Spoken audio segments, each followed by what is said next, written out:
తనకు నిజముగా మొర్రపెట్టు వారందరికీ యెహోవా సమీపంగా ఉన్నాడు. దేవుడు మన యొక్క ప్రార్థన ఆలకించే దేవుడు. ఆయన ఎవరి ప్రార్థన ఆలకిస్తాడంటే నిజముగా మొర్రపెట్టేవారు అనే మాటను మనం చాలా జాగ్రత్తగా పరిశీలన చేయాలి. అందరూ మొర్ర పెడతారు, కానీ heartfelt prayer is very important in order to receive God's answer. దేవుని యొక్క జవాబు, మన ప్రార్థనకి జవాబు మనం పొందాలి అంటే మన యొక్క ప్రార్థన అది హృదయం నుండి రావాలి. హార్ట్ ఫెల్ట్ ప్రేయర్, ఇదే మనకు గొప్ప ధైర్యం. మన ధైర్యం ఏంటో తెలుసా? ప్రభువు మన యొక్క ప్రార్థన ఆలకిస్తాడు. విశ్వాస యొక్క ప్రార్థన దేవుడు తప్పక ఆలకిస్తాడు. ఈ సత్యాన్ని మన పరిశుద్ధ గ్రంథంలో మనం చూస్తే యోహాను రాసిన మొదటి పత్రిక, యోహాను గారు రాసిన మొదటి పత్రిక 5వ అధ్యాయము 14వ వచనంలో మనం చూస్తాం. 5వ అధ్యాయము 14వ వచనంలో ఆయనను బట్టి మనకు కలిగిన ధైర్యం ఏదనగా ఆయన చిత్తానుసారముగా మనం ఏది అడిగినను ఆయన మన మనవి ఆలకించే దేవుడు. దేవుని యొక్క చిత్తానుసారంగా మనం అడిగినప్పుడు మన ప్రతి ఒక్క ఆశ నెరవేర్చే దేవుడు. ఇదే మనకు ఎంతో గొప్ప ధైర్యాన్ని కలుగజేస్తుంది. దేవుడు మన యొక్క ప్రార్థన ఆలకించే గొప్ప దేవుడు అయి ఉండగా నిజముగా మొర్ర పెట్టే వారి యొక్క ప్రార్థన ఆయన తప్పక ఆలకిస్తాడు. ప్రభువు సాక్షాత్తు దేవుడే మాట్లాడుతున్న మాటలను ఇర్మియా గ్రంథము 33వ అధ్యాయము 3వ వచనం మనం చూస్తే, మాట నెరవేర్చు యెహోవా, 2వ వచనం, సిద్ధపరచవలనని దాన్ని నిర్మించు యెహోవా, యెహోవాను నామము వహించువాడే ఇలాగు సెలవిచ్చుచున్నాడు. ప్రవక్త అయిన ఇర్మియా చెరసాలలో ఉన్నప్పుడు దేవుడు ఇర్మియాతో మాట్లాడుచున్న మాటలు ఇవి. ఆయన గురించి ఆయనే చెప్తున్న మాటలు. దేవుడు అంటున్నాడు, మాట నెరవేర్చువాడును నేను అంటున్నాడు యెహోవా. యెహోవా అనే మాట యహ్వా అని హెబ్రీ భాషలో. ఆ యొక్క నామము ఎంత పవర్ఫుల్ నేమ్ అంటే యూదులు, యాజకులు, ప్రధాన యాజకులు కూడా ఆ గ్రంథములో యెహోవా, యహ్వా అనే నామం కనపడినప్పుడు చదవరు, సైలెంట్ అయిపోతారు. ఎందుకంటే మానవుడు ఆ శ్రేష్టమైన పరిశుద్ధమైన నామాన్ని ఉచ్చరించడానికి కూడా సరిపోయిన వాడు కాడు అని చెప్పి అంత గొప్ప నామము, దేవుని యొక్క నామాన్ని నోటితో పలకడానికి కూడా యాజకులు భయపడి అక్కడ నిశ్శబ్దాన్ని ఉంచి తర్వాత మాటలు చదువుతారంట. దేవుడు చెప్తున్న యొక్క మాటలు, ఆయన యొక్క నామం మోషేకు తెలియజేశాడు దేవుడు. అయా నీ పేరేంటంటే నేను ఉన్నవాడను, అనువాడను, అయామ్ దట్ అయామ్. అదే పదము, అదే యొక్క నామము ఇక్కడ వాడబడి ఉంది. మోషేకి దేవుడు ఏ విధంగా బయలుపరిచాడో ఆయన యొక్క నామాన్ని ఇర్మియాతో దేవుడు మాట్లాడుతూ అంటున్నాడు, నేను నెరవేర్చువాడును, మాట ఇచ్చి నెరవేర్చువాడును అంటున్నాడు. ఆయన మనకి ఎన్నో వాగ్దానాలు ఇచ్చాడు. పరిశుద్ధ గ్రంథం అంతా దేవుని యొక్క వాగ్దానాలు. అవన్నీ ప్రతి విశ్వాస జీవితంలో నెరవేర్చడానికి దేవుడు అనుగ్రహించి ఉండగా విశ్వాసంతో అడుగుదాం, విశ్వాసంతో ప్రార్థన చేద్దాం, విశ్వాసంతో మొర్ర పెడదాం. నిజముగా మొర్ర పెట్టే వారికి ఆయన సమీపంగా ఉన్నాడు అనే సత్యాన్ని ఈరోజు మనం గ్రహిద్దాం. దేవుడు అంటున్నాడు ఇర్మియాతో, నేను మాట ఇచ్చి నెరవేర్చువాడను, యెహోవాను నామము వహించువాడను ఇలాగూ సెలవిస్తున్నాను అంటున్నాడు.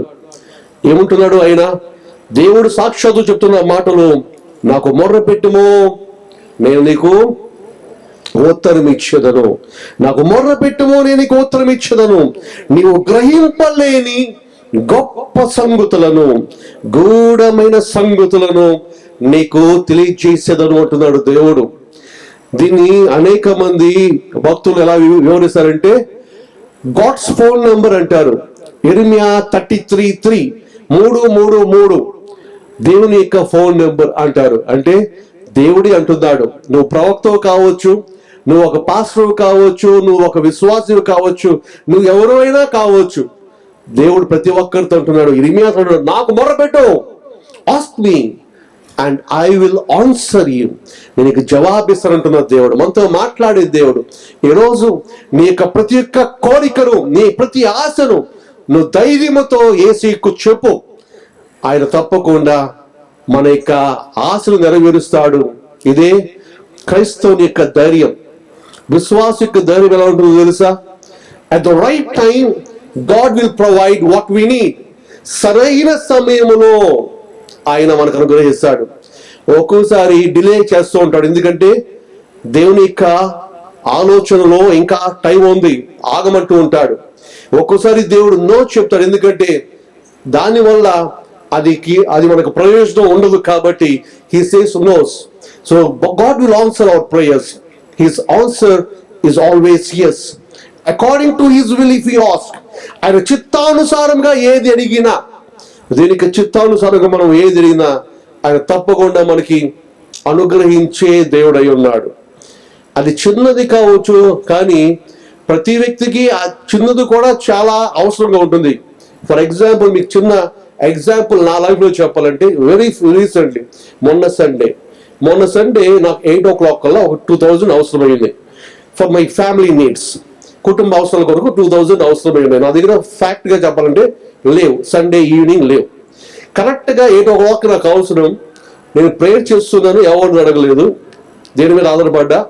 7 o'clock కల్లా నా ఫోన్ పేలో 3000 నాకు ఇవ్వవలసిన వ్యక్తి, అంతకుముందు ఎన్నిసార్లు అడిగినా ఎవరి వ్యక్తి కరెక్ట్గా 7 o'clock కల్లా అడక్కోకుండానే, కాల్ చేయకుండానే దేవుడు పంపించాడు. ఎంత పంపించాడు? 3000. నాకు కావాల్సింది ఎంత? 2000. సరే దేవా, ఆయన సర్ప్లస్ 1000 ఎక్కువ పంపించావు, నీకు స్తోత్రం అనుకున్నా. నెక్స్ట్ రోజు 1000 ఉంది కదా, నాకు తెలియదు. ఆ రోజు ఆఫ్టర్నూన్ ఒక విశ్వాసి నాకు ఒక 1000 రూపీస్ పంపించారు. సరే దేవా, నువ్వు 1000 పంపించావు, నా దగ్గర 2000 ఉంది, నీకు స్తోత్రం అనుకున్నా. అంటే మన ఆశ దేనికి ముందే తెలుసు కదా, మన అవసరాలు తెలుసు. ఆ రోజు నెక్స్ట్ డే మళ్ళీ కరెక్ట్గా అదే టైంకి నైట్కి నాకు మళ్ళీ ఫ్యామిలీ నీడ్స్కి 2000 అవసరమైనవి, ఖచ్చితంగా 2000. అప్పుడు అనిపించింది, దేవా అడక్కముందే నాకు కావలసిన సహాయాన్ని అందించావు నీవు అని చెప్పి దేవునికి స్తోత్రం చెప్పాను. ఆ రోజు ఊహించుకున్నానే 1000 రావటం, ఆల్రెడీ నా దగ్గర 1000 ఉండటం, మళ్ళీ ఫ్యామిలీ నీడ్స్కి ఆ రోజు 2000 అవసరమైనవి. దేవుడు ఆ విధంగా, ఇది చిన్న ఎగ్జాంపులే కావచ్చు, కానీ ఒక్కోసారి మనకి ఆ రూపాయి చాలా అవసరం అవుతుంది. టికెట్ అవటానికి రూపాయి తక్కువ అయితే టికెట్ ఎవరు తెచ్చుకో రూపాయి అంటారు. కాబట్టి అది చిన్న అమౌంట్ కావచ్చేమో, కానీ మన యొక్క నీడ్ గొప్పదైనప్పుడు నిజంగా దేవుడికి చేసిన సహాయాన్ని బట్టి, దేవా నువ్వు నిజమైన దేవుడు తండ్రి, నా ప్రతి అవసరం తీర్చే దేవుడు, నేను అడక్క ముందే నువ్వు నాకు సహాయం అందించే దేవుడు అంటూ ప్రభువుని నేను మహిమపరచాను. మనం కూడా దేవుడు మహిమపడదాం. హల్లెలూయా, హల్లెలూయా. యెషయా గ్రంథం 65వ అధ్యాయంలో మనం చూస్తే, యెషయా గ్రంథము 65వ అధ్యాయం 24వ వచనములో, వారు వేడుకొనక మునుపు నేను ఉత్తరం ఇచ్చేదను అంటున్నాడు దేవుడు. వేడుకొనక ముందే, అడక్క ముందే దేవుడు జవాబు మనకి ఇస్తాడంట. అడక్క ముందే అంటే బిఫోర్ వి ఆస్క్ గాడ్, అది మనకి ఇంటి డోర్ దగ్గర ఉంటుందండి. అడక్క ముందే దేవుడు మనకు సిద్ధపరుస్తాడు. అయితే ఇక్కడ చూడండి కండిషన్, వారి మనవి చేయుచుండగా. దేవుడు సిద్ధపరిచేశాడు, తెలుసు దేవునికి మనకి ఆశ, అది రెడీగా ఉంది. అయితే మనము ఆయనకి మనవి చేయుచుండగా, దాన్ని అడుగుతూ ఉంటే ఆయన సంతోషిస్తాడు, ఆయన మహిమపరిచిన వారం అవుతాం, ప్రభువు మనకి అనుగ్రహిస్తాడు. హల్లెలూయా. మన ఆశని తెలుసు, ఆయన సిద్ధపరుస్తాడు. అయితే ఆయన బిడ్డలమైన మనం ఆయన మీద ఆధారపడాలి, ఆయన్ని అడగాలి. తద్వారా దేవుని మనం మహిమపరిచిన వారం అవుతాం. కాబట్టి దేవుడు ఎంతగానో ఇష్టపడతాడు మనం అడిగినప్పుడు. దేవుని బిడ్డలుగా మనం we need to call God. English translation లో ఇర్మియా గ్రంథం 33:3లో కాల్ అపాన్ మీ, నన్ను పిలువ అన్నాడు దేవుడు. కేకవై, యు కాల్ మీ. చిన్నపిల్లలు పిలుస్తారు, వాళ్ళకి కావాల్సింది తల్లిదండ్రుల్ని ఎంతగానో అరుస్తూ అడుగుతారు, ఐ వాంట్ దట్ అంటారు. అదే విధంగా మనం కూడా పిల్లవాడు ఎలా తల్లిదండ్రుల మీద ఆధారపడుతున్నాడు, మనం పరమ తండ్రి మీద ఆధారపడాలి. we need to call him. దేవా నాకు సహాయం చేయి. యెహోవా షలోమ్, ఆయన షలోమ్ సమాధానం ఇచ్చే దేవుడు. నీకు నెమ్మది లేదా, అడుగు, ఆయనకి నామం అడుగు, ఆయన నీకు నెమ్మది అనుగ్రహిస్తాడు.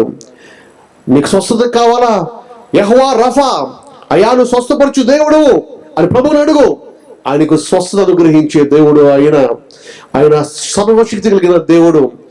ఆయన మన ప్రతి ఒక్క అవసరం తీర్చే దేవుడు.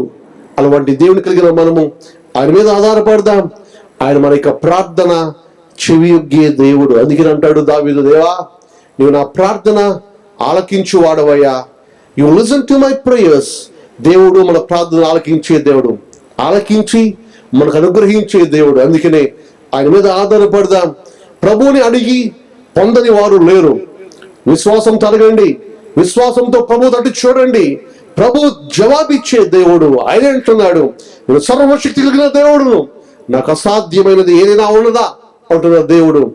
ఆయనకి సమస్తము సాధ్యమై ఉండగా ఆయన మీద ఆధారపడదాం, ప్రభు మీద ఆధారపడదాం, ప్రభువుని అడుగుదాం, ప్రభువుని అడిగి మనం పొందుకుందాం. ఈ రోజు నీ ప్రతి అవసరత ప్రభువుకి చెప్పు, ప్రభు అనుగ్రహిస్తాడు. అంటున్నాడు, నాకు మొర్ర పెట్టుము, నీకు ఉత్తరం ఇస్తుంది, వాగ్దానం ఇస్తున్న దేవుడు. నువ్వు గ్రహింపలేని అనేక విషయాలు నీకు బయలుపరుస్తానంటున్న దేవుడు. He will reveal his secrets, he will reveal mysteries. నీకు తెలియని విషయాలను, అనేక రహస్యాలను నీకు అందిస్తాడు. నీ జ్ఞానం ఇస్తాడు, వివేకం ఇస్తాడు, వివేచన ఇస్తాడు, ఆలోచన ఇస్తాడు. అటువంటి గొప్ప దేవుడు కలిగిన మనము ఈ లోకంలో ఆయన మీద ఆధారపడవలసి ఉన్నాం.